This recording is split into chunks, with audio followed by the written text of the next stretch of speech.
Deus? Amém. Amém. Glória a Deus. Você pode tomar o seu assento. Que prazer, que alegria poder estar com os irmãos e as irmãs nesta oportunidade que o Senhor Jesus nos concede. Deus é bom. Amém. E Ele prepara oportunidades para nós. Glória a Deus. Quero louvar a Deus pela vida da querida pastora, do querido pastor dessa igreja. Já estiveram cooperando com a gente, né? Lá no Ministério Filha com propósito, rebanho que o Senhor nos deu para cuidar. E hoje nós viemos aqui também cooperar com eles, né? O Senhor preparou essa oportunidade. Às quintas-feiras, na verdade, eu dou aula do curso Mulheres com um Propósito, mas nós demos um jeito lá hoje, né? Uma professora nos substituindo, para nós podermos estar aqui partilhando esse momento de comunhão com os irmãos e as irmãs nessa noite. Amém? Amém? Eu quero te convidar neste momento para abrir a palavra do Senhor. Gostaria de ler apenas alguns versículos com os irmãos e as irmãs, que está no livro de Lamentações de Jeremias, capítulo de número 3, a partir do verso 21. Lamentações de Jeremias, capítulo de número 3, a partir do verso 21. Glória a Deus. Se você achou, diga amém. Se não, vamos ler juntos aqui, né? Para ler numa mesma linguagem, que diz assim: quero trazer à memória o que pode me dar esperança. As misericórdias do Senhor são a causa de não sermos consumidos, porque as suas misericórdias não têm fim. Amém? Eu amo muito o livro do profeta Jeremias, e logo depois dele vem Lamentações de Jeremias, né?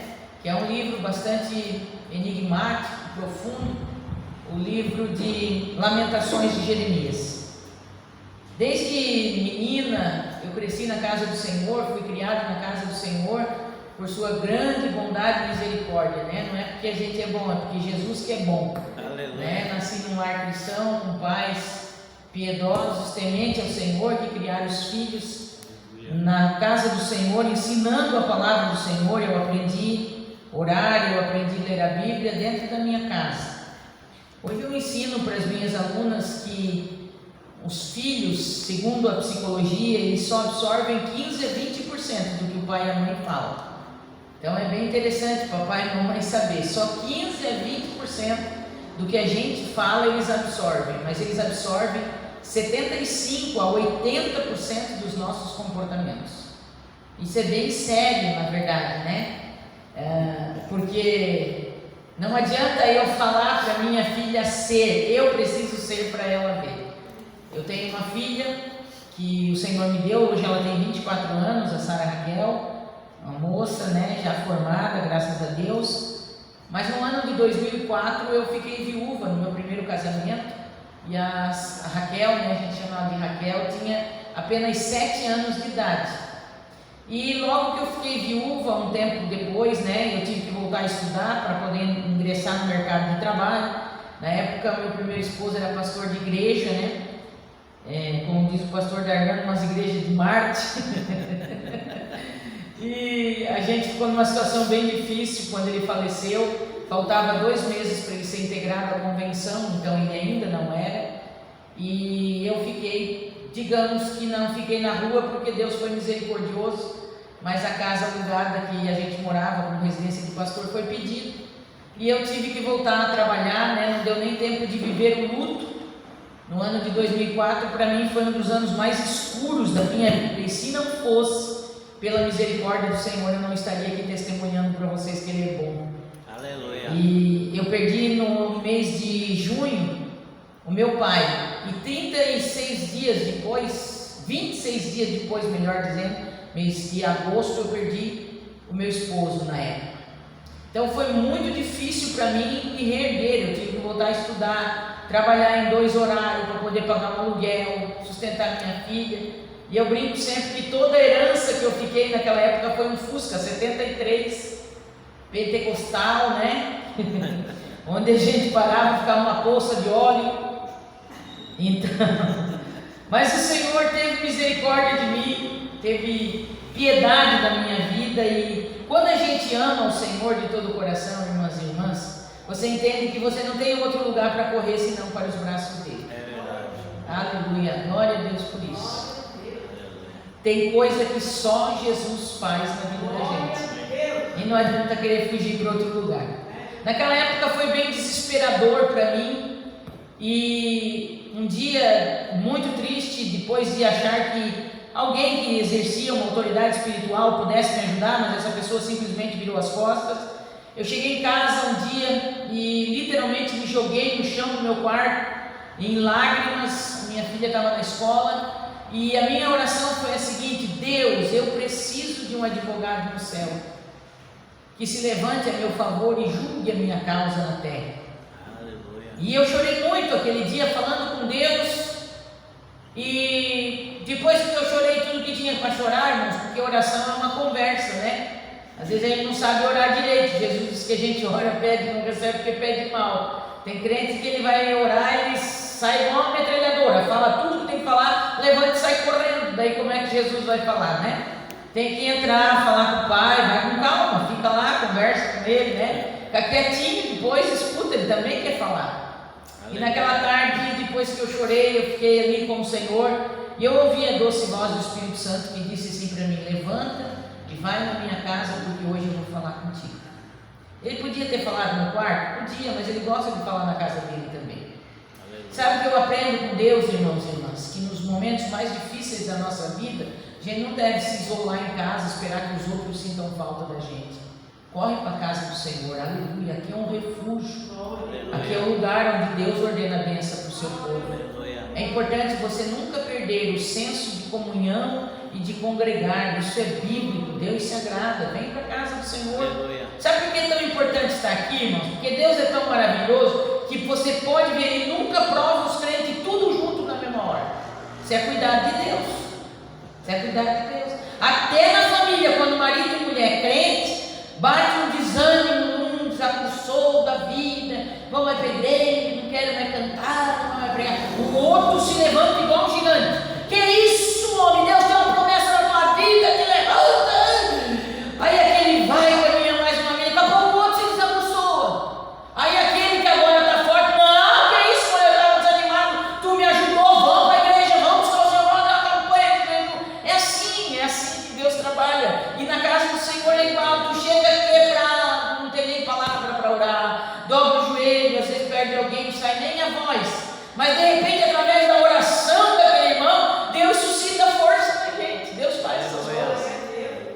Todas as bênçãos extraordinárias que Deus tem para ministrar na nossa vida, sempre vai passar pela vida de alguém. Por isso é o corpo de Cristo, né? Um dedo separado não pode irrigar o corpo, o sangue não passa. Um pé andando sozinho não faz parte do corpo, é uma coisa horrível, né? Mas se está ligado no corpo, onde ele é o cabeça, irmãos, o corpo não é perfeito. Aqui quem não manca de uma perna, manca da outra, né? Quem tem um braço certo, o outro é meio arrastando, o outro é meio torto, mas a cabeça é boa. E se a cabeça é boa, que é Cristo, é a cabeça que manda no corpo e ele obedece.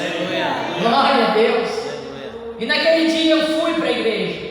Cheguei lá, não tinha palavras para orar aquele dia na igreja onde nós éramos pastores.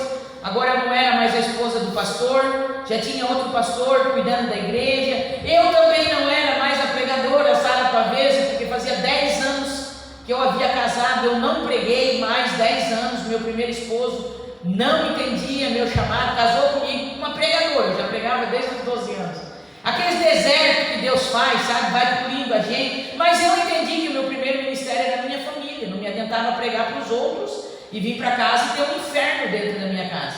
Então eu orei, falei com o Senhor a respeito disso e pedi que o Senhor colocasse um ministério na vida dele. Chorei muito, orei muito e não fiquei parado. Eu fui ser regente de círculo de oração, dirigente, coordenadora, fui professora das crianças, dos adolescentes, dos jovens, fui líder. Enfim, irmãos, o propósito de Deus na nossa vida é um. Deus tem um propósito na sua vida e na minha, mas dentro do cumprimento do propósito, Ele vai te dar vários chamados. Aleluia.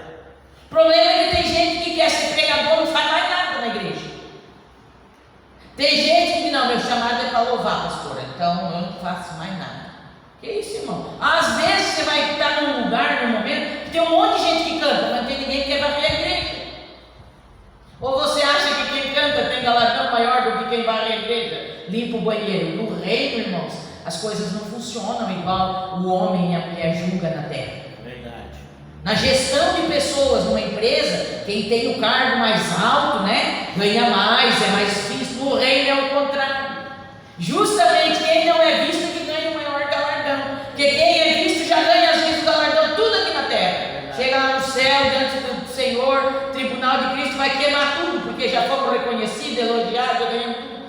Aí chega aqueles irmãos que não foram vistos, ninguém nunca elogiou, ninguém nunca viu lavar o banheiro da igreja, arrumar a igreja, ninguém nunca viu ir lá orar por um enfermo, ninguém nunca. Esses irmãos é que vai reluzir o ouro diante do fogo. Aleluia. Essa é a nossa trabalho, queridos. Verdade. O Evangelho de Cristo, ele é puro, ele é limpo, ele é muito genuíno, e ele anda na contramão do mundo e na contramão do que muita gente pensa. Verdade. O Evangelho de Jesus é muito simples.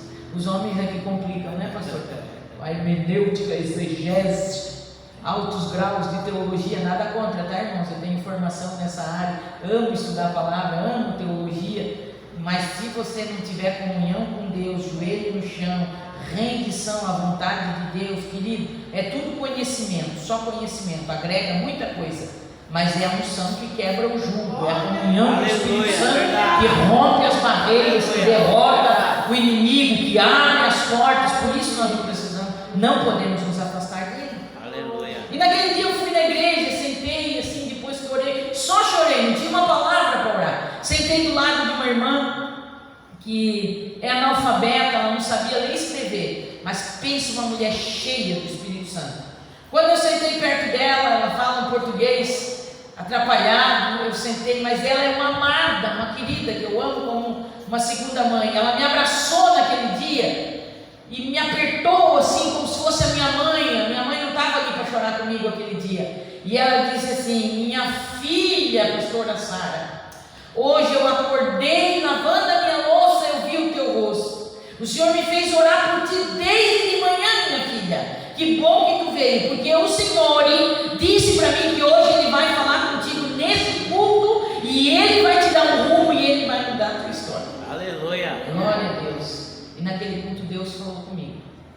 Deus usou um jovem pregador, não me conhecia, nem sabia que eu tinha sido esposa do pastor naquela igreja, tinha vindo de fora, e Deus usou aquele moço quando ele estava terminando de pregar. Ele apontou para mim e Deus disse assim através da boca dele: filha, hoje quando tu se jogasse no chão do teu quarto e tu pedisse um advogado no céu que julgasse a tua causa na terra, eu me levantei do trono a teu favor. E entre tantas coisas que Deus me falou, que era meu particular com Deus, Ele disse assim: eu vou soprar de novo o teu nome na terra, e eu vou te levantar novamente no ministério da palavra, e tu pregarás a minha palavra através de fronteiras e nações, e não digas que tu não podes, porque eu serei contigo, e enquanto tu fores fiel a mim, eu vou cuidar de ti e da tua filha, e nada vai te faltar. Aleluia. Aleluia. Urabagaçaria mandorias. Aleluia. Ninguém te conhece melhor do que Ele. É verdade. Aleluia. Eu saí daquela igreja naquela noite com aquela palavra queimando meu coração. Tem vezes que a gente recebe uma palavra de Deus, irmãos e irmãs, e a gente escuta aqui na igreja, vai para casa e o tempo apaga, não esquece. Mas quando você não tem nada, quando você não tem nada, quando você não tem onde se agarrar, quando o Senhor já te levou para o deserto e tirou todas as tuas muletas. Meu pai, que era meu grande intercessor, meu amigo, não estava mais lá. Meu marido também não estava mais lá. Era só eu, Jesus e minha filha. Tudo que eu tinha foi aquela promessa. Aleluia! Aleluia. E foi naquela promessa que eu me agarrei. E foi aquela promessa que me sustentou de pé durante muitos e muitos anos. Aleluia. Novamente voltei a pregar a palavra do Senhor. De fato, Deus soprou meu nome na terra. Ninguém mais me conhecia, nem lembrava da Sara Pavese. Eu não sei como começar a descobrir meu telefone, me convidar. Tem gente também que pensa que Deus disse que vai soprar um nome na terra e já vai cair de paraquedas, assim, né? No maior congresso do Brasil. Não, Ele soprou meu nome, irmão, lá em Araquari, São Francisco do Sul, lá no final de Gaspar, Blumenau, aquelas igrejinhas pequenas que tinha 4, 5 irmãs, que tinham um círculo de oração, fazia uma festinha, um congresso, lembrava de mim, mas foi assim que Deus me levantou. Aleluia. Não queira começar grande. É desse jeito. Quem começou grande foi expulso do céu, né? Não se contentou de ser grande, queria ser mais grande. Isso é síndrome de Lúcifer. Comece pequeno, Deus vai trabalhando, vai forjando, vai limpando, e a gente vai caminhando no passo que o Espírito Santo vai tratando e curando. Aleluia. Não adianta querer correr na frente da vontade dele, só segue a presença dele, vai dizendo: Jesus, ó, estou aqui, tá, Jesus? Estou aqui, quero me render, quero aprender contigo, e aí ele vai te conduzindo. Você não precisa ficar desesperado, nem ficar pedindo para os outros arrumar agenda e falar meu nome. Faz isso não, deixa Jesus te promover. Quando Jesus te promove, irmão, ninguém tem nada para te jogar na cara, tu não fica preso com ninguém, tu tem liberdade de falar aquilo que Deus te manda. Aleluia. Aleluia. Glória a Deus. Bom, o tempo passou, irmãos, eu fiquei 12 anos viúva, viajando, pregando a palavra do Senhor, fui ser a mãe da Raquel, fui criar minha filha. Entendi que se ela ia absorver 80% do meu comportamento e ela já não tinha o pai, eu precisava ser uma mãe que representasse bem Jesus na vida da Raquel. E essa foi uma das melhores escolhas da minha vida, que eu nunca vou me arrepender, porque pela bondade e misericórdia do Senhor eu pude forjar na minha filha um caráter de uma mulher de Deus. Aleluia. Foram muitas renúncias, muitas coisas que eu deixei para trás, porque eu queria que a minha filha enxergasse Jesus na minha vida, e glória a Deus. Hoje ela serve Jesus com alegria, aleluia, ela ama Jesus, e ela aprendeu a ter as experiências dela com Jesus. Glória a Deus. Depois de 12 anos viajando, Jesus cumprindo as promessas, me levou para pregar em lugares que eu nunca imaginei, enfim, me levou para outras nações, né? Não dá tempo de eu contar tudo numa vez só, mas se os irmãos procurarem meu canal do YouTube, Missionária Sara Pavês, tem muitos testemunhos lá que a gente prega e conta, né?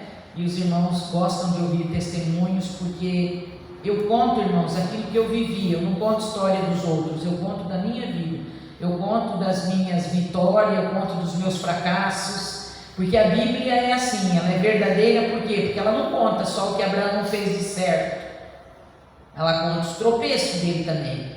A Bíblia não conta só o Davi, o homem segundo o coração de Deus, ela conta o Davi aprontando feio. Por quê? Porque ela é um relato fidedigno, fiel. Ela não está falando de super-homem de Deus e de mulher de Deus, está falando de homens e mulheres de Deus que erraram, tropeçaram, mas aqueles que tiveram a grandeza de caráter, de falar a verdade, de se humilhar, de confessar, Deus muda a história, muda cativeiro. É um Deus que as suas misericórdias não têm fim. É verdade. E é por isso que Jeremias diz isso. Vamos trazer à memória o que nos dá esperança. O que pode dar mais esperança para um homem e para uma mulher do que saber que a misericórdia de Deus não tem fim? É verdade. Eu não conheço outra coisa para me dar tanta esperança assim. Porque as esperanças na terra, no homem, todas podem falhar. Agora, quando eu me lembro que as misericórdias dele não têm fim, aleluia, ele me faz continuar caminhando, não importa a situação. Eu amo essa palavra, misericórdia. É a junção de duas palavras gregas, né? Mísero e cardia. Mísero de miséria, cardia de coração. Então, cada vez que eu digo, tem misericórdia de mim, eu estou dizendo, pega as minhas misérias, Deus. Olha, leva para perto do teu coração, coloca no teu coração, porque o teu coração é cheio de amor, é perdoador. Então, tem misericórdia de mim. E que bom que a misericórdia dele não tem fim. Aleluia. Por isso que nós temos esperança para continuar. Aleluia. Depois de 12 anos, o Senhor falou comigo que Ele me daria um esposo, e eu esperei, porque quando eu fiquei viúva eu orei, falei para o Senhor que eu não queria ninguém, que eu queria ser a mãe da Raquel, e eu fiz um propósito com Deus, nunca falei com ninguém sobre isso, nunca contei em nenhuma pregação, só depois que se cumpriu. E eu disse: Senhor, o dia que o Senhor quiser me dar um esposo, o dia que o Senhor achar por bem, eu quero que o Senhor me dê um sinal na boca da minha filha, de que que ela está preparada para isso, que ela entendeu porque que o Senhor levou o pai dela, que esteja tudo bem. E demorou. A Raquel só foi falar nisso quando ela tinha 17 para 18 anos, quando ela ia entrar para a faculdade. Um dia nós estávamos em casa sozinha conversando e ela falou para mim do nada assim, ela olhou e falou: "Ô mãe, tu não vai arrumar um gatinho para ti não?" Linguajar de adolescente, né? E eu falei: "Como assim arrumar um gatinho?" Já tinha até esquecido, né? Ela falou: "Ah mãe, eu já vou fazer 18 anos, vou para a faculdade." E eu não queria que a mãe ficasse sozinha viajando. A mãe viaja para tantos lugares sozinha. Acho que a mãe devia arrumar alguém, um homem de Deus que respeitasse a mãe. Se ele for bom para a mãe, eu vou amar ele também. E aquela hora o Espírito Santo falou para mim: ó, esse é o sinal, porque ela nunca tinha tocado nesse assunto em 12 anos. E depois que ela falou isso, e 6 meses depois, Deus falou comigo. Lá em São Paulo, estava pregando num evento de mulheres com umas 6 pregadoras de todo o Brasil. E um dia, no domingo de manhã, Deus usou uma pregadora para falar comigo. E Deus falou comigo: eu já me provi de um companheiro para ti. E Deus me deu detalhes do meu esposo.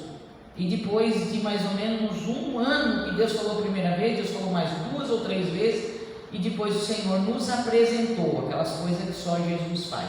Mas esse é outro testemunho. Nós casamos em outubro de 2016, né, amor? O bom de memória aqui de data é o meu esposo, tá? Ele é um melancólico, então os melancólicos são detalhistas, né? São mais calmos, tranquilos. Eu já sou um pouco de colérica, com sanguínea, a mente é muito rápida, então não se atém a detalhes, né? Vai mais no foco. Mas o Marco lembra de tudo, ele lembra dos nomes, eu esqueço tudo, ele lembra de tudo.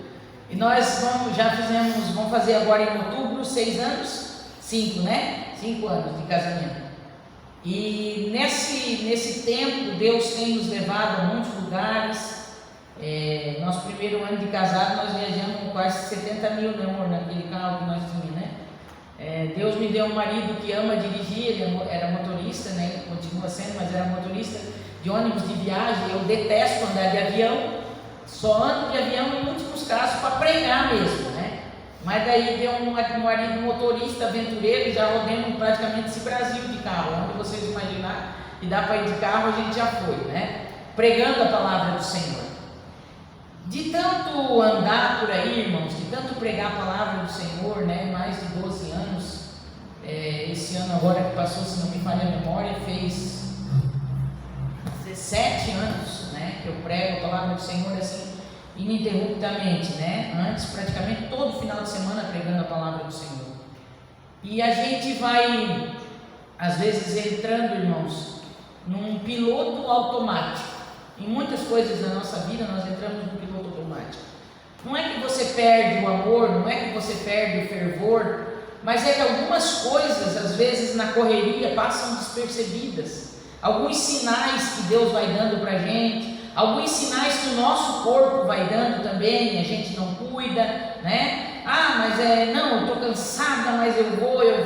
E Deus vai dando sinais e a gente não presta atenção nos sinais. E às vezes Deus precisa parar a gente. Quando começou a pandemia, no ano passado, fazia 2 anos e meio mais ou menos que Deus vinha falando com a gente que Ele tinha um ministério pastoral para nos entregar. E se tem uma coisa, irmãos, que eu combinei com Jesus, né? Quer dizer, eu falei, Ele não combinou, mas eu combinei, que eu pregaria a palavra dEle, eu iria onde Ele me mandasse. Mas eu não queria mais pastorear a igreja local, e eu não queria mais viver pela fé, porque eu vivi isso muitos anos, e foi muito frustrante, foi muito dolorido para mim. E quando eu fiquei viúva, eu voltei a estudar, e tudo que eu pedia para o Senhor: Senhor, me dá condições, me dá saúde de criar minha filha, de estudar, de eu ter uma profissão, eu quero honrar o Teu nome. Eu nunca deixei de pregar, mas durante 7, 8 anos, eu trabalhei muito, irmãos, eu fiz faculdade, fiz pós-graduação. Deus abriu a porta de um grande emprego para mim, que era o emprego dos meus sonhos. Cheguei a ser gerente de livraria, ganhava um salário muito bom. Deus me honrou por 4 anos da minha vida. Eu digo que Deus me tirou de Lodebar, né? Me levou para Jerusalém, mudou a minha história, né? Num salário de 1.800, quando eu saí do meu emprego, eu ganhava 5, 6 mil reais todos os consegui guardar dinheiro, me livrei do Fusca, comprei um carrinho zero, guardei dinheiro para dar entrada num apartamento. Quando eu estava bem faceiro, andando com um carrinho zero, sendo gerente, já podia, né, comer num lugar melhor, passear, pude dar uma vida melhor para minha filha, paguei tudo, as contas, botei a vida em ordem, porque a primeira oportunidade que Deus te dá mostra que você é fiel para o Senhor. Seja fiel para o Senhor vai ser fiel para ti, né? Eu ministro sobre pura libertação e eu falo que na vida financeira tem muita gente que não progride porque tem uma porta aberta onde o diabo pode acusar. Deve para alguém, se faz de bobo, né? Ah, mas era R$50, mas está devendo, vai pagar. O primeiro salário que Deus me deu como gerente da livraria, eu nunca tinha ganhado tanto dinheiro assim na minha vida, porque eu fiquei viúva, só ganhava mal para comer, irmãos. 7 anos eu preguei, irmão, só tinha dinheiro para comer e para pagar o aluguel. Porque quando tu está na prova e é Deus te lixando, até a oferta que tu ganha é prova. Me dava cada pacote de moeda de mal, dava gasolina para voltar para casa. 7 anos pregando assim, irmão. Aí quando as pessoas veem Deus abençoando alguém, eles pensam que ele caiu com paraquedas, né, irmão? Vai passar pelos mesmos caminhos para ver como é bom. Jesus lixa a gente de toda maneira, limpa, purifica, depois ele honra. Porque se ele começar honrando, a gente se perde no caminho. Não tem estrutura para isso, né? E o primeiro salário, eu me lembro que eu ganhei como gerente, Deus me deu uma direção para fazer parceria com colégios particulares de Joinville e uma livraria que tinha um histórico de venda de volta às aulas, no máximo de 800 mil. Naquele ano que eu fiz o propósito com Deus, nós vendemos dentro de 3 meses, 2 meses, 3 milhões. E o meu primeiro salário, eu ganhei um salário muito alto naquela época. Quando eu fui sacar o meu salário, levei um susto, liguei para o dono da livraria na hora, que era meu irmão também. Falei, mano, acho que vocês depositaram meu salário errado. E ele falou, por quê? Eu falei, não, porque tem tanto na minha conta. E ele deu uma risada e falou, tu não acredita no Deus que tu serve, mulher? Nunca vi ninguém orar tanto e pedir tanto, nunca essa loja vendeu tanto, eu estou pagando o que eu combinei. Eu falei, aleluia, glória a Deus. E aquele dia eu saquei dinheiro e a primeira coisa que eu fiz foi voltar. Tem caminhos que a gente precisa refazer, né? E eu refiz todos os caminhos, desde que eu tinha ficado viúva. Sempre conversei com algumas pessoas que na época, né, meu esposo trabalhava, depois eu fiquei numa situação muito difícil. Mas Deus me deu graça de voltar e acertar tudo. Só depois que eu paguei tudo, eu pude comprar alguma coisa e Deus começou a abençoar a minha vida. Por que eu falo isso, irmão? Não sei, né? Vai que você está procurando uma resposta de Deus e Ele tem a resposta no testemunho assim. Deus fala pela palavra e fala através do testemunho também, né? O Dr. Augusto Cury, que eu gosto muito, ele diz que as pessoas inteligentes aprendem com o próprio erro, os sábios aprendem até com o erro dos outros. Então, aprende com os meus hoje e seja sábio, torne-se sábio, né? E depois de tudo isso, irmãos, viajando, pregando, Deus nos deu um curso Mulheres com Propósito há 7 anos atrás, né? Faz 7 anos, fez esse ano, e nós temos esse curso que já formou mais de 5 mil mulheres em Joinville e vários outros estados onde tem núcleos do curso. Aí o curso cresceu muito, né? Daí quando uma coisa cresce muito, às vezes tem pessoas que não entendem, né? Que é Deus no negócio. E aí o Senhor começou também a permitir, porque se o Senhor não permite, irmão, nada acontece. E aí Deus tinha um outro propósito para a nossa vida, queria a gente cuidando de rebanho, tinha um ministério para dar, e eu não queria nem por nada, corria 3 dias e 3 noites porque Deus tinha para me dar. E eu queria ser só pregadora, porque depois de tanto penar, né, tinha um ministério reconhecido, os irmãos reconheciam a gente, as igrejas do Brasil, fora do Brasil. Então por que eu ia me prender de novo aqui? Olhando, né, pela lógica da coisa, meu Deus, era melhor continuar pregando, viajando. Mas quando Deus quer um negócio, irmão, escute o que eu vou dizer para você. Quando Deus quer te levar por uma direção e você quer fugir, Ele endurece o coração do faraó. Entendeu? Lá com Moisés foi assim, né?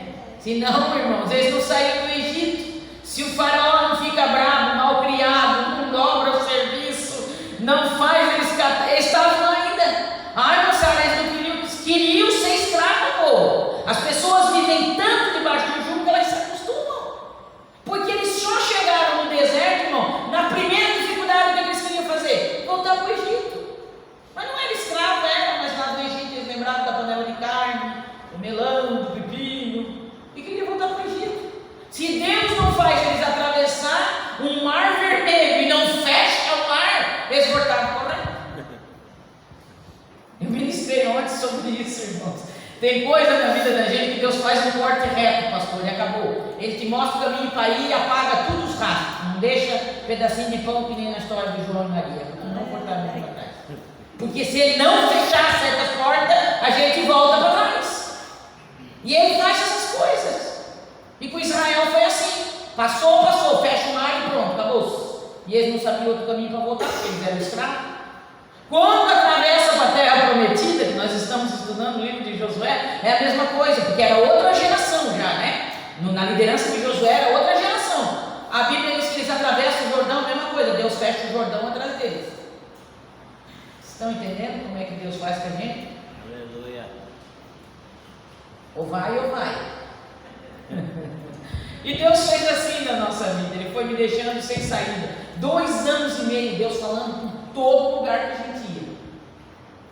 E eu tenho um ministério para vocês, eu tenho um rebanho, eu estou te mostrando. E Deus dava detalhes, e nós, não, certo, esse ministério é o curso, né? Porque daí tinha curso de mulheres, o curso para casais, Deus abençoando, salvando pessoas.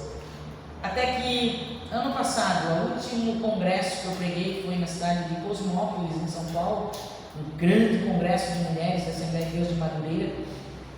E lá Deus usou uma irmã para falar comigo muito sério. Eu cheguei para pregar na sexta-feira, sentei no púlpito e lotou a igreja de um jeito nas laterais do púlpito que não tinha como descer. E antes de eu ministrar, tinha 3 grupos grandes que ia cantar e depois a irmã tinha falado que eu ministraria. E eu estava sentada no púlpito e de repente me deu uma vontade de fazer xixi tão grande que eu nunca tive aquilo no púlpito. Parece que espremia assim a minha bexiga. Eu falei, meu Deus do céu.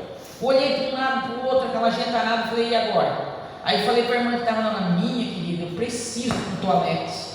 E ela olhou, ela falou, minha irmã, sabe, tem uma portinha escondidinha aqui no lado que dá para sair. E ela me levou.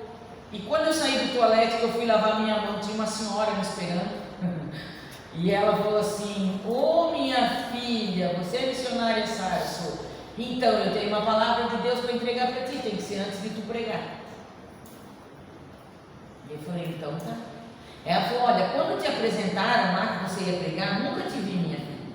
Mas o Espírito Santo me deu uma mensagem para entregar para ti. Ele disse que era para mim entregar antes de você pregar. E eu olhei para o púlpito e não tinha como eu chegar lá. E aí eu falei para o Espírito Santo, Senhor, tira ela daquele altar. Que se ela sair de lá, onde ela for, eu vou atrás dela para entregar a mensagem. Aí quando eu vi tu levantando, sabia que tu vinha no banheiro. Por isso que eu estou aqui. Falei, então tu é responsável da minha bexiga apertada. E aí Deus usou aquela mulher, irmãos, assim, um dom de revelação tão lindo, pastor, que não foi profecia, ela não falou em línguas estranhas, era Deus conversando, sabe, assim, parece que a mulher não, mas que também não parece, né, porque ele contou tudo a minha história, assim, resumidamente. Ele falou, filha, tu pensa que eu me esqueci disso, daquilo, quando era menina, quando era moça, pensa, um detalhe que eu nunca tinha contado, pensa que eu me esqueci quando tu arrumou teu primeiro emprego, que tu recebia o teu salário e tu não comprava roupa, tu passava lá naquela livraria, naquela cidade, uma livraria, lá nos fundos, a livraria Rema, quem que sabia de um negócio desse? Eu cansei de me enfiar dentro da Rema e gastar meu salário inteiro com Bíblia e com livro, quando eu tinha 13, 14, 15 anos. O Senhor deu um detalhe da minha vida. E Ele falou, para tudo isso eu estava te forjando. E há 7 anos atrás eu te dei um ministério, mas tu não quer entender. Aí a ficha foi caindo. E quando Ele me deu o curso, na verdade Ele não estava me dando o curso, Ele estava me dando um ministério. Mas eu achei que era um curso, e aí o curso não encaixava em lugar nenhum. Porque ele crescia, e aí crescia os olhos onde eu estava. Mas eu não queria, Deus livre, pensar de abrir igreja, meu Pai Santo, imagina.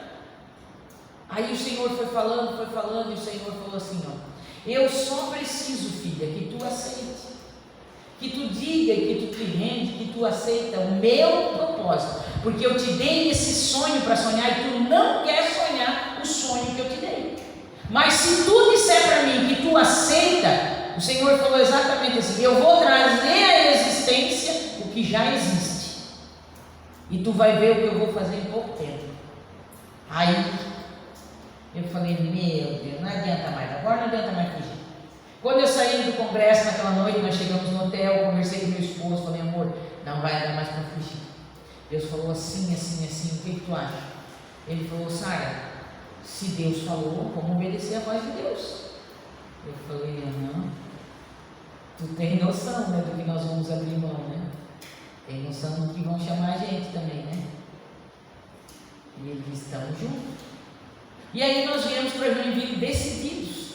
Nós chegamos em Joinville domingo de madrugada, segunda-feira fechou tudo. Começou a pandemia. Aí, irmãos, isso é para pegar a fé do crente e chacoalhar, né? Como é que Deus faz uma promessa dessa e agora quem que vai abrir uma igreja numa pandemia? Só louco. Mas Deus gosta tanto de uns loucos, irmãos, que as pessoas muito racionais, eles não vivem pela fé. Os racionais, eles creem, mas eles não exercitam a fé. Sabe o que é crer, irmão? Tem gente que morre crendo que Deus é fiel, que Deus cumpre promessa, mas ele não tem fé para sair do lugar que está, para dar um passo na direção do que Deus falou. Ele crê, mas a fé não é crer, a fé é a certeza daquilo que você espera, mas não vê. Tu sai andando e Deus vai fazendo.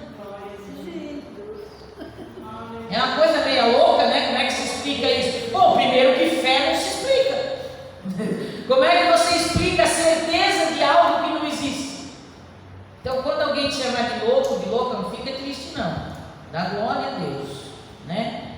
Porque se você for muito certo, muita certa, a gente não vive o extraordinário de Deus. Aleluia. Aleluia. Glória a Deus. E aí nós chegamos em casa, aconteceu tudo aquilo, mas mesmo assim a gente se manteve no nosso posicionamento, pedimos desligamento da igreja que nós congregávamos, abraçamos nosso pastor, pedi perdão se em algum momento ele não tinha entendido o propósito, nunca o desrespeitei, graças a Deus por isso, porque quando Deus nos leva, irmãos, a viver o propósito dele, você não pode sair debaixo de maldição, de raiva, falta de perdão, fazer alguma coisa para provocar. Nunca faça isso na sua vida. Nunca faça isso. Agora, quando Deus te leva, você sai na paz. Depois, o que vão falar, o que vão dizer, é outra coisa. Agora, Deus conhece a integridade do coração de cada um. Deus sabe como é que a coisa aconteceu. O homem pode mentir, irmão, mas para Deus ninguém mente. A Deus ninguém engana. O homem pode camuflar, pode fazer o que, mas Deus é Deus. Por isso que as misericórdias dele me traz esperança, porque os olhos dele tudo vê. Aleluia. Aleluia. Tudo vê. E aí nós iniciamos a igreja no mês de abril do ano passado, fazendo culto na garagem da nossa casa, porque onde é que tu ia alugar alguma coisa com uma pandemia? Quando começou a pandemia, na segunda-feira, e deu aquele auê todo, o Espírito Santo falou assim para mim: tu não vai poder sair para pregar, faz uma live de noite e começa a pregar. Eu fui uma dos primeiros pregadores assim de internet que começou a fazer live. Na segunda-feira de noite eu comecei a fazer uma live, lá em casa.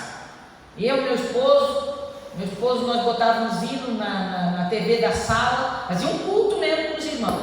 Tinha noite de dar 1.000 e poucas pessoas, 1.700, 2.000 pessoas, cultuando com a gente, 1h30, 2 horas, nós cantando, e depois eu pregava. Pensa que eu pregava, irmão, que nem tivesse assim uma multidão de umas 100.000 pessoas me assistindo. Pensa as mensagens que Deus nos deu. Eu fiz, porque o Senhor disse no meu coração que era para nós fazer uma campanha de 30 dias de oração com todo o povo de Deus, para o que estava para vir. E nós fizemos 30 dias, né, amor? 30 dias de culto todas as noites na nossa casa, transmitindo todas as noites. Tinha 700, 800, 2.000 pessoas do Brasil, fora do Brasil, cultuando a Deus conosco. Eu preguei durante 30 dias sem parar.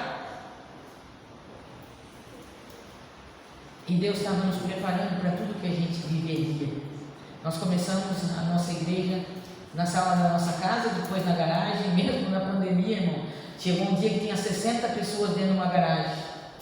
Eu falei, meu Deus do céu, amado, o que nós vamos fazer? Porque daí os irmãos iam chegando, vamos mandar embora. Tu já viu um pastor mandar a gente embora, irmão? Ele bota até debaixo da cama, debaixo do banco, mas não manda embora, a gente não tem coragem de fazer isso, né? E aí, depois o Senhor deu um local próprio, que nós alugamos, né? Mas estou profetizando que é próprio, em nome de Jesus, né? O pastor Amadeu já esteve lá ministrando para nós, nossa igreja, graças a Deus, é uma bênção. E quando, irmãos, chegou o mês de novembro do ano passado, um mês e meio antes, meu irmão foi acometido da Covid, minha cunhada pegou Covid, minha sobrinha, que é como uma filha para mim, pegou Covid, meu irmão ficou 16 dias na UTI, cheio de outras doenças, comorbidade. A minha cunhada, irmãos, foi uma coisa tão extraordinária, ela já fez mais de 20 cirurgias. Os irmãos têm uma ideia de quanta comorbidade ela tinha. E ela pegou a Covid, ela foi direto para a UTI da Unimed, e ela ficou 56 dias, se não me falha a memória, na UTI, irmãos, entubada. A gente, vou falar a verdade para os irmãos, tinha perdido a esperança, porque ela tinha 30% de um rim só que funcionava, e ela estava com uns coágulos de sangue nas veias da perna. O médico já queria operar ela, e daí começou a Covid e ela não queria ser operada, e volta e meia ela ia tomar banho, a perna dela ficava toda branca, roxeava, dela gritar de dor porque não tinha mais circulação nas pernas. Então, quando ela entrou para a UTI, irmãos, a gente sabia que era só Deus que podia fazer alguma coisa, não tinha o que fazer, mas a mulher não morria. 10, 20, 30, 40 dias, e a mulher não morreu. Se ela não morreu, Deus tem propósito, porque é assim, irmão, ninguém vai antes da hora, né? Também não vai depois, né? Seja Covid, irmão, seja lá o que for, né? A Covid, porque deu esse susto na humanidade, de fato, né? Muita gente ao mesmo tempo, no mundo todo. Então, nada mais foi também do que um grande freio de Deus na humanidade, né? Porque agora, se alguém disser, depois disso tudo, que o controle da vida não está na mão de Deus, aí tem que apanhar na cara, né, irmãos? Porque a Covid, irmãos, ela veio para nivelar toda a população da Terra. Não tem rico, não tem pobre, tem dinheiro, não tem dinheiro. Morreu pobre. Aliás, o pobre foi que menos morreu, né? Os andarinhos de rua estão tudo aí, cada vez que vai. Os donos de empresa, os ricos.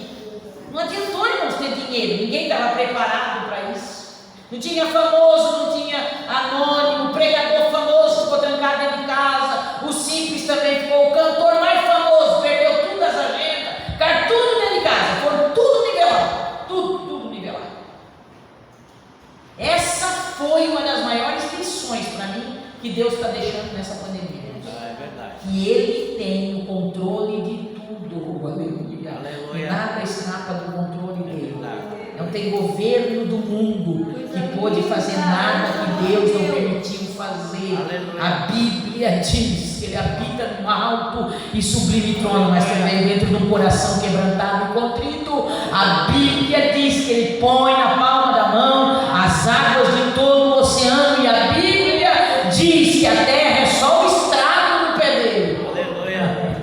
Se alguém tinha dúvida, agora não tem mais. Ele é grande, Ele é poderoso. Ele abate o soberbo, da graça humilde, aleluia. E Ele faz como Ele quer. Ele faz como Ele quer. O novo vai para Labão, volta morto. O velhinho de 90 anos vai para lá, fica, aquele respirador vai morrer. Volta para casa, irmão. Porque quando Ele quer, Ele quer. Aleluia. Meu maior pavor quando começou a pandemia era minha mãe, 81 anos, vai fazer 82. Falei, meu Jesus, tem misericórdia da minha mãezinha, uma mulher intercessora, mulher de Deus. Jesus, tu não deixa ela pegar essa praga. Eu orava mais por ela do que todo mundo. Jesus, se for para minha mãe pegar essa praga, Jesus, sofrer, tu faz ela dormir, leva ela para o céu dormindo, Jesus. Era a minha oração. Mas não deixa minha mãe sofrer. A mãe dela é mais forte do que nós tudo.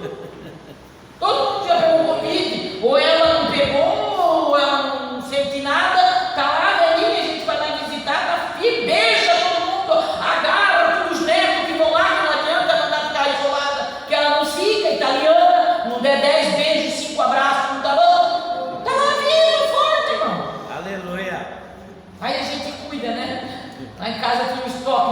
gel, só faltava beber álcool gel. Quando chegou em novembro, chegou a minha vez. Andamos no meio de tanta gente, viajei para São Paulo em plena pandemia. Cuidava, claro que cuidava. Mas irmãos, em algum momento todo mundo vai ter contato com isso, não tem como. Não tem como. Vou parar com essa paranoia, porque todo mundo vai pegar, não adianta. Está em tudo agora, está no ar, está tudo, irmão, não tem. Claro que a gente cuida, para obedecer as leis e decretos que estão aí, irmão. Porque vamos falar a verdade, que com todas essas leis, não adiantou. Mas a gente cuida, a gente é obediente. Mas chegou novembro, chegou a minha vez, irmãos. Peguei, eu e a minha filha junto. Meu esposo deve ter pegado também, porque, né, até descobri, dormindo na mesma cama, tomando na mesma xícara, na mesma gamela, como diz o italiano, mas não teve sintoma nenhum de nada, nem febre, nem nada, literalmente. E eu e a minha filha pegamos, a minha filha teve alguns sintomas, mas fizemos aquele tratamento precoce também, que fala, né, assim que eu vi os sintomas, já tomemos azitromicina, cloroquina, ivermectina e todas as tinas e quinas que vocês podem imaginar. Bebemos tudo que tinha para beber. Quando deu 7 dias do tratamento, a minha filha melhorou e eu piorei. A Raquel começou a melhorar, ficou bem. E eu piorei depois do 7º, 8º dia. Comecei daí a ter falta de ar e fui parar no hospital.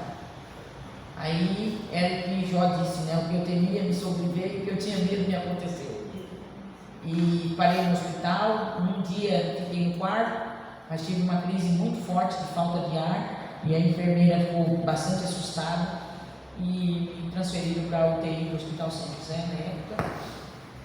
E lá eu fiquei 7 dias. E interessante, irmãos, que eu fui para a UTI porque a saturação caía. Mas depois que eu fui para a UTI, eu não tinha outros sintomas. Eu não tive dor no corpo, tive nos primeiros. Lá não doía mais meu corpo. Tinha um pouco de tosse, mas bem pouca tosse. Só a respiração. O único sintoma que me mantinha na UTI era a respiração, que a saturação caía. Depois eu já não, né, tenho minhas dúvidas se era a saturação mesmo que caiu ou se eu estava tendo crises de ansiedade, porque ela também mexe com a respiração, né? Você cai num ambiente assim, tumultuado, né? Ninguém sabe direito como tratar. Naquela época ainda era, hoje já tem bem mais estudo, conhecimento sobre o caso. Então aquele ambiente ele é muito estressante, e você vendo aquilo tudo, né, se preocupando. E eu sei que eu caí na UTI. Os 3 primeiros dias na UTI, irmãos, foi assim das piores experiências que eu já tive na minha vida. Desolador, aquele ambiente desolador, né? Na frente da minha cama tinha um senhor entubado. E eu estava, como eu não estava medicada, né, eu estava o tempo inteiro lúcida, então eu via tudo o que acontecia, eu via a conversa dos médicos, eu via as camas do lado, eu olhava para aquele senhor entubado, me cortava o coração, eu orava por ele, eu chorava quando via ele, todos os dias, irmãos. Que coisa triste, que nós precisamos orar sobre isso, irmãos. O problema não é entubar as pessoas, o problema é fazê-las sair do tubo. Porque quando entuba, o pulmão descansa, a pessoa tem mais chance, na verdade, de se recuperar, né? Mas na hora de tirar do tubo, eles tentavam desentubar aquele senhor, ele já estava 7 dias antes de eu chegar, ele já estava curado da Covid, e eles não conseguiam tirar ele da máquina. Eles desligavam o tubo, ele aguentava 1 hora e meia, e dava uma crise de ansiedade nele, e de agonia, né? A lucidez, aquela coisa enfiada ali na boca, ele começava a se debater, eles ligavam a máquina de novo, e lá ficava aquele homem. E aquilo me deixava mais agoniada ainda de ver.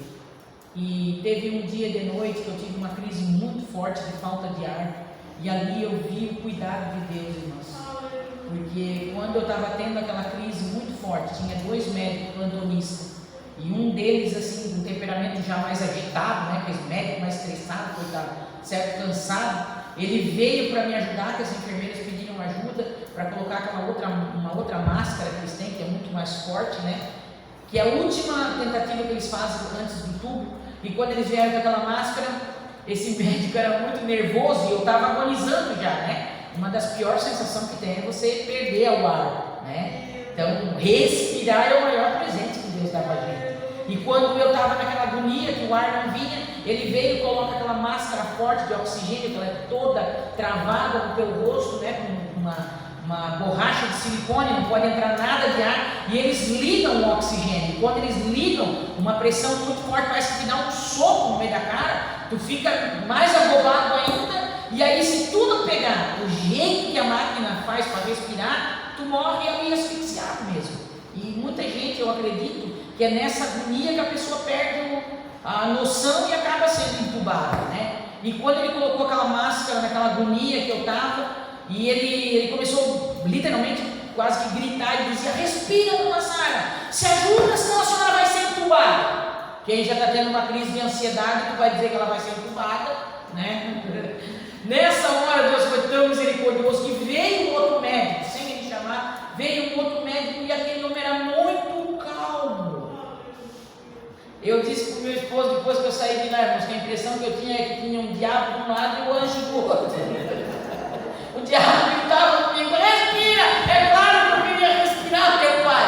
E o outro, Deus mandou aquele homem, irmão, não tem outra explicação. Ele pegou na minha mão e ele começou a mexer naquela máscara, porque ele via que não encaixava, e ela tem um elástico muito forte na cabeça que mais machuca. E ele dizia: olha para mim, dona Sara, olha para mim. E aí eu parei de prestar atenção naquilo e comecei a olhar para ele. E ele dizia: olha para mim, tu vai conseguir, pega o jeito da máscara. E ele foi me orientando, porque a máscara faz assim, ó. E quando ela faz aquele pop, é que tu tem que puxar para dentro. E se não explica isso, como é que a gente vai fazer, né? Ela fazia o pop para dentro e eu soprava para fora, porque eu queria respirar. E ele foi acalmando, ele dizia: quando fazer esse barulhinho, puxa para dentro, dona Sara, que vai abrir seu pulmão. E enquanto ele foi falando, irmãos, eu fui prestando atenção nele falar, e eu comecei a respirar, e aí eu peguei o jeito, eu vi que quando puxava mesmo, o ar entrava dentro do pulmão e era incrível, parece que na mesma hora o teu pulmão vai abrindo, e tu vai conseguindo respirar. E ali Deus foi junto daquele homem, e ele ficou uns 15 minutos do meu lado, falando comigo, segurando a minha mão, e ele dizia: ó, dona Sara, está conseguindo, não vai ser entubada nada, tu já conseguiu, segura a máscara. E ele foi me acalmando, e eu consegui ficar uma hora e meia com aquela máscara, e graças a Deus a respiração foi voltando. E depois várias vezes, né, eu conseguia pedir de novo aquela máscara, porque de fato ela vai expandindo o pulmão, foi me ajudando. E quando chegou no outro dia, irmãos, e eu tive essa crise, então eu já estava conseguindo respirar melhor, daí só com aquela outra máscara, né, mais simples. Eu estava numa tensão tão grande naquela UTI, irmãos. Eu não dormi, os 7 dias que eu fiquei na UTI, eu não conseguia dormir. Não tinha contato com ninguém de fora, porque, né, tinham tirado meu celular. E Deus mandou, irmãos, uma psicóloga do lado da minha cama. A única psicóloga cristã do Hospital São José foi parar do lado da minha cama. A única. Eu perguntei para ela, ela falou: não, aqui no São José só tem eu, Sara, que sou cristã. E aquela mulher foi lá, ela conversou comigo, ela falou: Sara, eu vim aqui para cuidar de você, eu vou entrar em contato com a sua família, com o seu esposo, amanhã nós vamos fazer uma ligação e tal. Ela foi me acalmando. No dia seguinte ela voltou e ela trouxe uma mensagem do meu esposo, da minha filha e de uma amiga minha, né? Colocou eles falando, um vídeo curtinho, e eu ouvi, e o último vídeo que eu vi foi da minha filha, e no vídeo ela dizia: mãe, tá tudo bem aqui, tá? Eu tô bem. E ela falava rindo, brincando, sabe? E aí, deu de ficar nesse hospital, né? Vem logo para casa, tal, nós estamos orando pela mãe. E aquilo me quebrou, porque eu sabia que a Raquel, ela não é calma assim. Ela estava rindo, brincando, mas eu sabia que ela estava desesperada, né? Mãe é mãe, conhece seus filhos, e aquilo me arrebentou assim por dentro, porque eu via ela rindo e os olhos cheios de lágrimas, e meu esposo falando, e eu segurei toda aquela tensão, porque aquela tensão, aquela ansiedade que eu estava, para mim, já era uma síndrome do pânico, um transtorno do pânico, né? Um pavor. Eu, na minha concepção, naquele momento, se eu chorasse, eu ia perder o ar e daí mesmo não ia mais conseguir respirar, então eu não chorava. E quando eu ouvi tudo, aquela psicóloga olhou para mim e falou: Sara, você gostou de ouvir tua filha, teu esposo, tua amiga? Eu falei: gostei muito. Falava muito baixinho com a máscara. Ela falou: mas o que você sentiu? E eu falei: eu fiquei feliz. Ela falou: mas você não esboçou reação nenhuma, tá tudo bem? E eu falei, tá tudo bem. Ela falou, mas o que você queria dizer para eles? E aí eu já estava com um nó na garganta, eu falei, eu não queria dizer nada, eu só queria chorar. E ela falou, então chora. E eu falei, eu não posso chorar. Ela falou, por que não pode chorar? Eu falei, porque eu tenho medo de chorar. Eu tenho medo de chorar e eu não vou conseguir mais parar de chorar. E aí eu acho que vai faltar o meu ar e daí mesmo eu vou morrer. E ela falou, Sara, está tudo bem chorar, não faz mal. É por isso que nós estamos aqui, eu vou cuidar de você. Se precisar a gente aumenta o oxigênio, mas você precisa tirar isso de dentro de você. E aí Deus usou aquela mulher, ela chegou perto de mim, segurou minha mão, olhou bem dentro dos meus olhos e ela repetiu a frase, Sara, está tudo bem chorar. E quando ela falou aquilo, irmãos, foi como se virasse uma chave dentro de mim. E eu comecei a chorar e soluçar como criança, como há muitos e muitos anos eu não chorava. E eu não conseguia mais parar de chorar, de fato.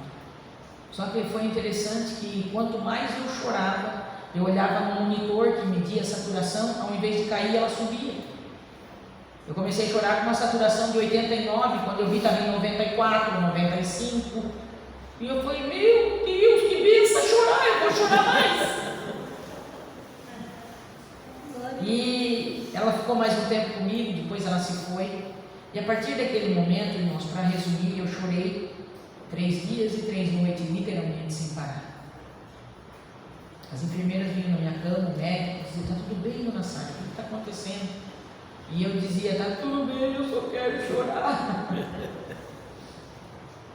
Mas depois que aquela médica saiu, irmãos, eu pude sentir literalmente Jesus entrando dentro daquela UTI. Ele entrou, ele veio do lado da minha cama, tinha uma poltrona. E eu sei que Jesus sentou ali e ele ficou conversando comigo. E ele me falou muitas coisas, mas ele começou falando de mim. Ele começou ministrando para mim. Ele começou me fazendo algumas perguntas. E à medida que eu respondia, irmãos, era como se um nó fosse desatado de dentro de mim. E o Senhor me mostrou muitas coisas que eu achava que já estava resolvido na minha vida, mas não estava resolvido ainda. Sabe quando você trata de algo superficialmente? Às vezes a gente tem um machucado, você bota um metiolate, alguma coisa, e cria aquela casca, fica bonitinho assim, parece que está secando. Mas se você ir num bom médico, ele vai, a primeira coisa, ele vai arrancar aquela casca, né? Porque por debaixo sempre tem infecção. E eu pude perceber que era isso que Jesus estava fazendo comigo. E ele começou a ministrar coisas no meu coração e eu comecei a me apavorar. E uma das frases que ele falou que mais me chocou, ele disse, Sara, eu não te trouxe aqui nessa aldeia para te curar da Covid. Eu te trouxe aqui para te curar de ti mesmo. Você está se envenenando. Você está se matando. E aquilo me chocou, irmãos, de uma forma assustadora. E ele disse, há uma impostora que está teimando em viver dentro de você. E eu comecei a chorar, eu comecei a perguntar para Jesus, eu sou tua filha, então onde que eu me perdi e não percebi? Onde que eu me perdi no caminho? Porque deve ter algum lugar que eu devo ter me perdido.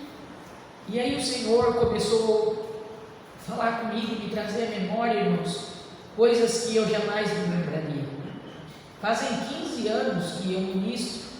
Primeiro eu aprendi, Deus ministrou para mim, eu fiz curso na área de cura e libertação, o Odre Novo, os pastores devem conhecer. E faz 15 anos que eu ministro o Odre Novo. E para quem ministra nessa área sabe que é impossível ministrar um curso todo desse sem ser confrontado naquele curso. Então faz 15 anos que eu sou confrontado. E cada curso a gente ensina e a gente se liberta de alguma coisa. Porque Deus vai fazendo as coisas na gente por processo, irmãos. Se Ele fazer tudo de uma vez só, a gente não aguenta. Ele não aguenta. Ele conhece a nossa estrutura. O salmista diz que Ele conhece a nossa estrutura e Ele sabe que somos pó. E Deus começou a ministrar. Deus me mostrou como eu era quando era mais jovem. Deus me mostrou como eu pregava. Ele me mostrou como eu cantava. Ele me mostrou uma Sara diferente da Sara que eu tinha me tornado. Ele me mostrou uma Sara que tinha uma leveza de alma. Ele me fez lembrar como eu tinha prazer de fazer certas coisas. Ele me fez lembrar a alegria que eu tinha de falar com ele, a alegria que eu ia para a casa dele, a alegria. E eu via aquela Sara e eu dizia: meu Deus, como é que eu me tornei a mulher que eu sou hoje? E o Senhor disse para mim: foram 10 anos que você aguentou muita coisa dentro de você. E quando eu fiquei viúva, irmãos, eu fiquei com muita dor na minha alma. E a minha filha tinha 7 anos. E ela viu, antes do pai dela ser levado ao hospital, ela viu ele tendo uma crise muito feia em casa, vomitando sangue. Ele praticamente não tinha mais fígado quando ele morreu. Foi muito triste. E o Espírito Santo me lembrou, porque eu não lembrava mais. Quando eu disse: Senhor, onde eu me perdi? Como é que eu me tornei essa mulher? O Senhor me mostrou literalmente a casa que eu morava quando eu fiquei viúva. Eu estava na pia lavando louça, eu me via, literalmente eu me via, era muito claro. E eu estava chorando muito, numa daquelas noites, recém ter ficado viúva. Eu estava chorando muito, de dor, de tristeza. E eu vi quando a minha menina veio no quarto dela, e ela me viu chorando, ela veio correndo, me abraçou pela cintura, e o Senhor me fazia ouvir o que a Raquel falou, e eu não lembrava mais, irmãos, depois de 15, 17 anos, eu não lembrava mais. E eu ouvia nitidamente a Raquel dizendo: mãe, eu não quero que tu chore, mãe, se a mãe ficar chorando, a mãe vai morrer também. E o pai já morreu, ela falou aquilo com dor, sabe? O pai já morreu, mas tudo bem, a mãe não pode morrer. E quando eu vi aquela cena, porque eu perguntei para o Senhor onde eu tinha me perdido, eu vi nitidamente, quando eu sentei numa cadeira, puxei a Raquel na minha frente, e eu falei para ela: filha, olha para a mãe. Ela olhou para mim, e eu falei: nunca mais você vai ver a mãe chorar, tá bom? Nunca mais a mãe vai chorar. A mãe não vai morrer. A mãe vai viver, vai trabalhar, eu vou te dar uma boa educação, tu vai fazer faculdade. Tudo que eu conversei naquela noite com ela, o Senhor me fez lembrar, cada palavra. E eu limpei as lágrimas, abracei a Raquel e ela voltou para o quarto brincar. E eu nunca mais chorei. Não daquela forma. Se eu chorei depois daquele tempo, eu chorava na igreja, falando línguas, pregando, mas eu nunca mais chorei dos meus sentimentos. Eu não vivi o luto, eu não chorei da minha dor. E o Espírito Santo me disse naquele hospital, naquele dia: foi por causa daquela palavra que tu lançou,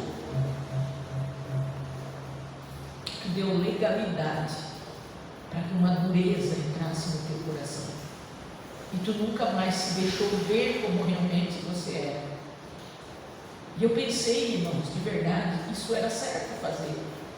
Naquele momento, aquela decisão até foi boa, porque ela me levantou. Eu não quis ser a vítima de uma história triste, eu quis trabalhar, eu fui estudar. Só que o tempo passa e a gente se esquece que você não é super-homem, você não é super-mulher, você também precisa chorar, você também precisa pedir ajuda, você também precisa tentar, você precisa ser cuidado. E o Senhor me fez ver todo o meu ministério, eu pregando, e o Senhor me dizia: eu fui contigo, eu te usei, porque o dom é meu, eu te dei o dom, eu te usei, tu fosse cura na vida de muitas pessoas, mas você estava doente e não percebia, filha. Muitas vezes na tua caminhada eu coloquei pessoas perto de ti para cuidar de ti, mas tu tinha medo que eles vissem a tua dor, tu tinha medo que eles vissem a tua fragilidade, então tu foi ser a mulher forte o tempo inteiro, e olha o que tu se tornou. E quando o Senhor me disse isso, irmãos, foi como se tirasse escamas dos meus olhos, e eu vi quantas vezes que eu estava ferida, machucada, mas eu botava a roupa da pregadora, eu pegava uma Bíblia, eu ia para a igreja, eu ia para o compromisso, eu assumia um púlpito para pregar, e nós fomos ensinados muitas coisas erradas. Um pregador, um pastor, uma pastora não chora, você come o fel, mas você dá o mel. Ninguém consegue comer fel e dar mel para os outros, irmãos. É verdade. E ali o Senhor começou a me tratar, o Senhor tratou a minha essência, o Senhor me fez ver a mulher que Ele queria que eu voltasse a ser, e o Senhor me disse: eu te trouxe aqui para te curar de ti mesma, e tu vai voltar a ser aquela Sara, tu vai voltar a ter a mesma alegria de me servir, de pregar, tu vai ter alegria, eu te quero alegre de novo, filha, você não precisa mais fingir. Aleluia.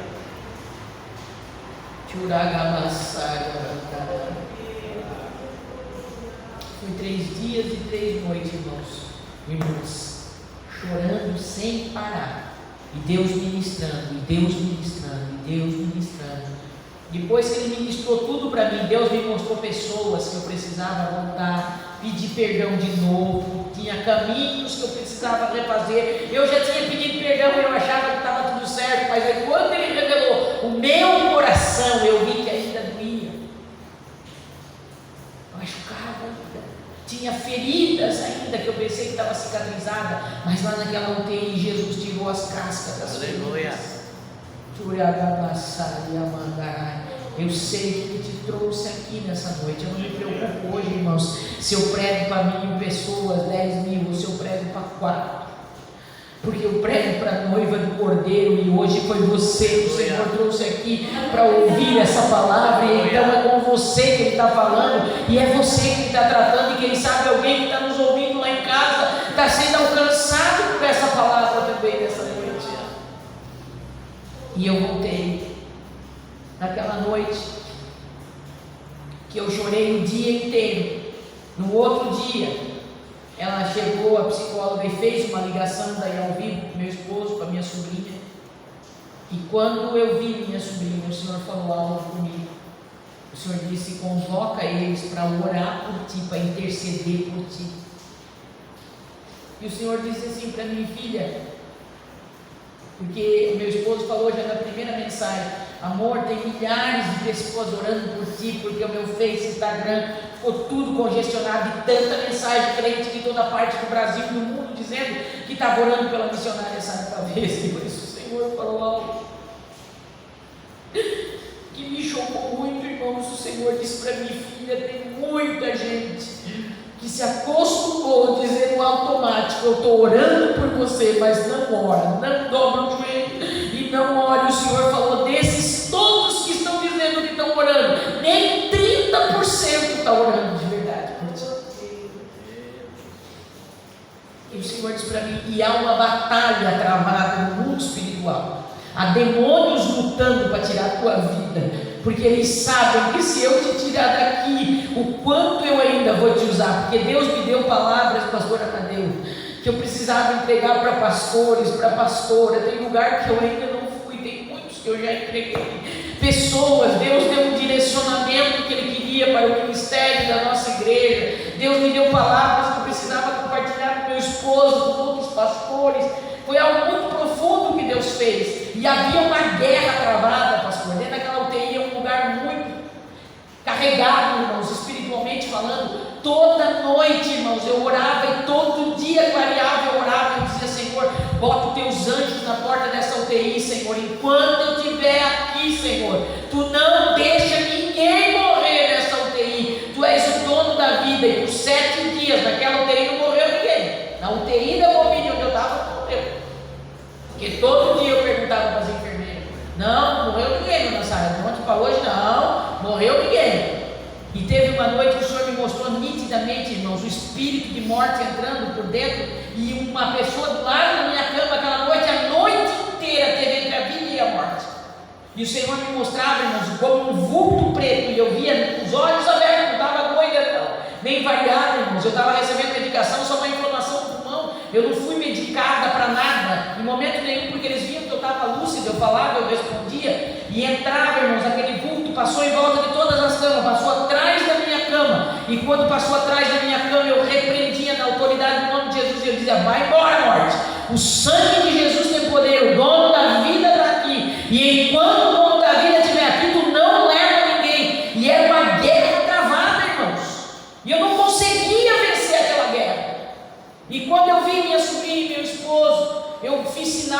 parar de falar, porque eles estavam eufóricos, porque me viram falando, e a psicóloga me traduzia praticamente para eles, porque eu falava muito baixinho, e eu falei para minha sobrinha, chega perto da câmera, ela me conhece, a professora ali comigo, é pastora, e eu falei, Isana, entra na igreja hoje, você, o Marco, falava com ele, a minha filha, o teu esposo, convoca algumas alunas, não importa quantas vão ser, que sejam 2, 3, 4, mas entram dentro da igreja e clamem por mim. É uma guerra espiritual, isso aqui não é uma batalha só de vida, não é uma batalha só do meu pulmão, é uma guerra espiritual. Por quê? Porque quando Daniel se prostrou a clamar, irmãos, no dia que ele clamou, Deus deu ordem no reino dos céus para que a resposta viesse, mas havia uma guerra, havia demônios lutando nas regiões celestiais, e tem crentes que não entendem esse tipo de coisa, irmão, e traz para a terra o que era para vencer no mundo espiritual. Há batalhas que você não vai vencer com palavras, com atitudes, há batalhas que você só vence num quarto, com a porta fechada, o joelho no chão e jejuando. Isso são batalhas no mundo espiritual, e tem coisas do mundo espiritual que precisamos trazer para o material, para que nós possamos ver portas se abrindo, vitória chegando, mas não tem maneira de entrar lá sem ser jejum e oração. É verdade. Humilhação, jejum, oração é que move esse tipo de coisa, irmãos. E naquela noite eles entraram para a igreja 10 da noite, e eles ficaram até 4, 2 da madrugada orando, e no outro dia, irmãos, eu já sentia a diferença na minha saúde. Aleluia. No outro dia de manhã já estava diferente o meu clima, o jeito que eu respirava. E eles ficaram assim, todo dia eu falava com eles, gente, não para de orar até eu chegar em casa. E eles oraram todos os dias, vários períodos do dia eles clamavam. E aí as nossas alunas, muitas mulheres de Deus, que eu pedi para o meu esposo mandar mensagem, mulheres que eu sei, homens de Deus que a gente sabe. A pastora Nete ali na Resgate levantou um grande clamor por mim. Tinha uma aluna minha lá que filmou, mandou para mim na UTI, estava tendo um seminário lá de mulheres, na época veio a pastora Helena Tanuri ano passado, e eles levantaram um grande clamor pela minha vida, e gente de muitas partes do Brasil, do mundo, clamou pela minha vida. O meu irmão que tinha pegado Covid, ele passava a noite inteirinha, irmãs, de joelho, da meia-noite às 5 da manhã, desde que eu entrei na UTI, ele orava por mim. E o Senhor pelejou, e eu fui me restabelecendo, e o Senhor disse para mim, eu vou te levar de volta.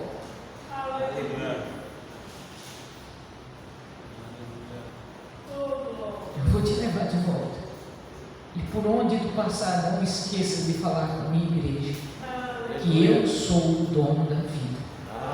Eu dou, eu tiro. E tem muitos que eu vou parar. Tem muitos que eu vou parar, eu vou trazer uma UTI assim para me escutar, porque não estão me escutando. E tem muitos que eu vou trazer, eu vou tratar, eu vou levar. Porque se eu deixar ele se perder. E depois que eu voltei no hospital, muitos, mas muitos líderes que Deus tinha me mostrado partiram para a eternidade. Eu preguei muitos anos seguidos, os últimos anos, no Rio Grande do Sul, pastor Amadeu. E só pastores presidentes lá, morreram mais de 44 pastores, só presidentes de campo onde eu preguei.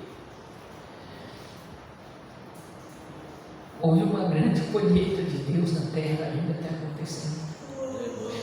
Se os irmãos e as irmãs se lembrarem, vocês têm memória, faz uns 10 anos que Deus vinha falando sobre isso. A última vez que eu preguei nos Gideões Missionários, na última hora, quando o pastor Cizinho ainda era vivo, eu não entendi porque Deus me deu uma mensagem tão dura no ano de 2016. Aquele ano eles me deram a oportunidade de pregar no ginásio principal, foi transmitido para praticamente todos os países. E Deus me deu uma mensagem tão dura, o Senhor me deu uma mensagem de crônica, se o meu povo que se chama pelo meu nome se humilhar. E eu sabia que eles dariam no máximo 30 minutos para um pregador pregar. E Deus me deu uma mensagem que era grande. Eu escrevi 4 folhas daquela mensagem. E o dia que eu fui pregar, pastor, Deus fez algo extraordinário. Quando eu comecei a pregar naquele ginásio, uma caixa d'água de milhares e milhares de litros estourou quando eu estava com 5 minutos de saudação. E eu não vi nada, Deus não me deixou ver nada. A água escorria pelas laterais do púlpito e todo mundo que estava lá viu, eu não vi. Minha filha viu, minha mãe estava tudo no púlpito, a correria, eu não vi nada, Deus não me deixou ver. E por causa daquele atraso, atrasou de buscar os pregadores no hotel, e não chegava o pregador seguinte, que era para me substituir, e eu lembro que eu preguei, e eu me esqueci da hora, parei de olhar para aquele relógio contando lá, não olhei mais, e quando eu virava para o lado, a missionária Elba dizia para mim, entrega tudo, irmã Sara, entrega tudo, ela dizia para mim. E eu preguei por 1h30, eu entreguei tudo que Deus tinha me dado para entregar. E quando eu terminei de pregar, que eu pus o povo de pé para orar, o Espírito Santo disse para mim, vocês não vão orar de pé, convoca o meu povo para se humilhar hoje. E eu fui uma das, até onde eu sei, das únicas pregadoras até aquele ano, que depois virou a moda, né? E eu falei, irmãos, eu não vou orar de pé. A palavra diz que é para se humilhar, e eu vou dobrar meu joelho. Se você quiser se humilhar, nós vamos levantar um clamor de humilhação pela nossa igreja, pela nossa nação. E todo aquele ginásio dobrou o joelho, eu virei para trás, todo o púlpito de pastores que estavam dobraram o joelho, e nós levantamos um grande clamor de humilhação diante de Deus. O tempo passa, mas Deus não esquece daquilo que Ele fala. Deus não esquece das promessas que Ele faz. E eu vim aqui hoje para dizer para você, meu irmão e minha irmã, tranquiliza o teu coração. Sabe qual deve ser a nossa maior preocupação? Estar bem com o Senhor, só isso. Porque o Senhor falou para mim, por que tu fica com medo? Se tu viver nessa terra, tu vai viver para quem? E eu disse, eu vou viver para ti, porque eu te amo, dei minha vida para ti. Ele falou, e se tu morrer? Eu falei, eu vou embora contigo, porque eu vou para o céu. E ele disse, então por que tu tem medo? Se tu viver na terra e ir para o céu, tu vai estar comigo, não é para tu ficar com medo. Deus vai cuidar dos deles nesse tempo. Se nós não fomos ainda, irmãos, é porque tem um propósito dele ainda se cumprir na nossa vida. E se tem propósito, tem cuidado, mas se tem propósito, tem processo. Então nós estamos no processo, mas no processo Ele cuida, Ele sustenta, não vai faltar um alimento na tua casa. Eu quero profetizar sobre a tua vida, não vai faltar o alimento, não vai faltar provisão, não vai faltar o cuidado de Deus, não vai faltar saúde, não vai faltar alegria, porque quem tem Jesus tem a fonte de alegria. Aquieta teu coração, descansa no Senhor, não viva apavorado, viva cada dia de cada vez, faça o seu melhor para o Senhor, fale de Jesus para mais alguém, mostre Jesus, use a tua vida para falar de Jesus, conta sobre Jesus, não fique parado numa fila de ônibus, de padaria, de lotérica, se tem gente perto de tu, fale algo de Jesus para essas pessoas. Você não sabe se essas pessoas vão ter outra oportunidade, mas você tem fôlego, você respira, então fale do amor de Jesus para alguém. Jesus não chamou nós para transformar ninguém, nem para converter ninguém, mas Ele disse, ide e pregai o Evangelho, fale de Jesus, porque quando você fala de Jesus, o Espírito Santo se responsabiliza de vivificar aquela palavra nos corações. Fica de pé em nome de Jesus. Se o pastor me permitir, eu quero orar nesse momento.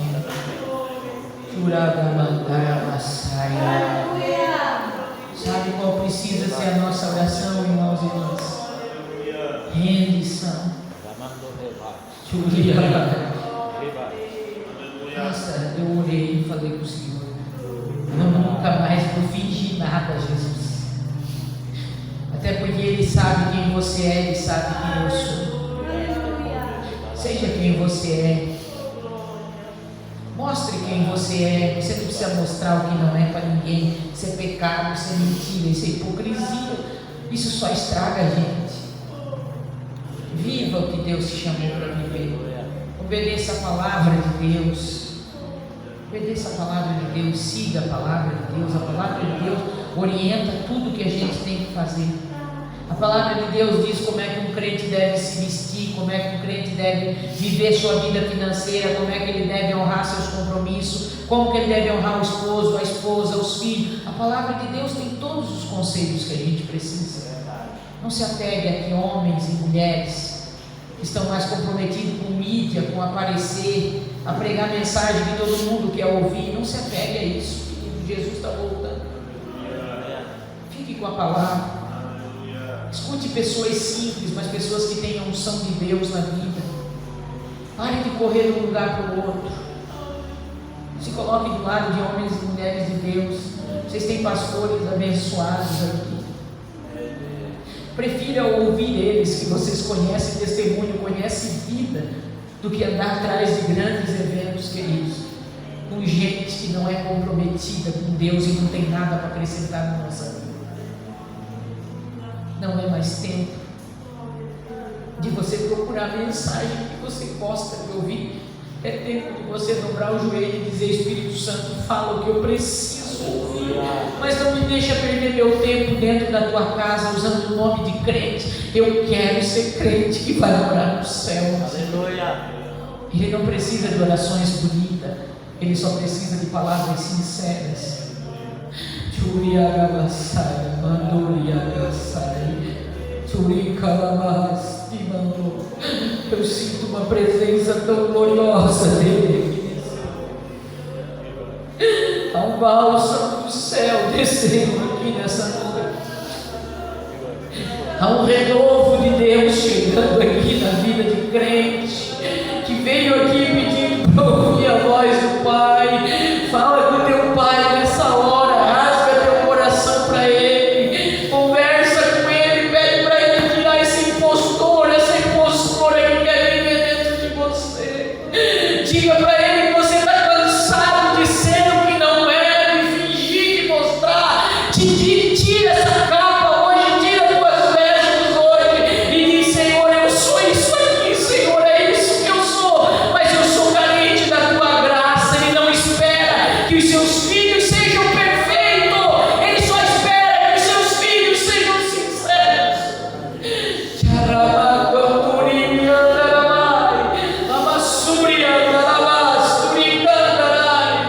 Oh meu Paizinho, eu sinto a tua presença aqui, meu querido.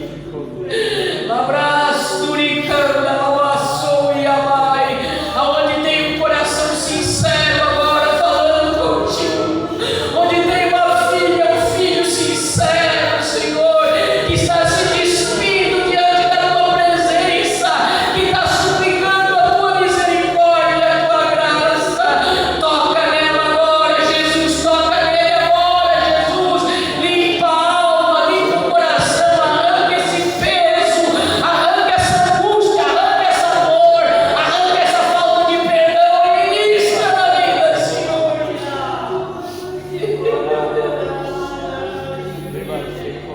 Sopra a vida nos nossos corações, Pai. Sopra a vida nos nossos corações.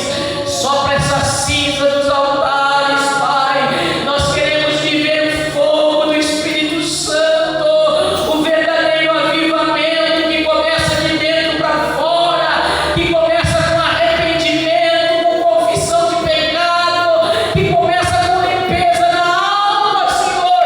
É isso que eu te peço, Senhor. É isso que eu te peço sobre os meus irmãos e as minhas irmãs que estão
Lamauída,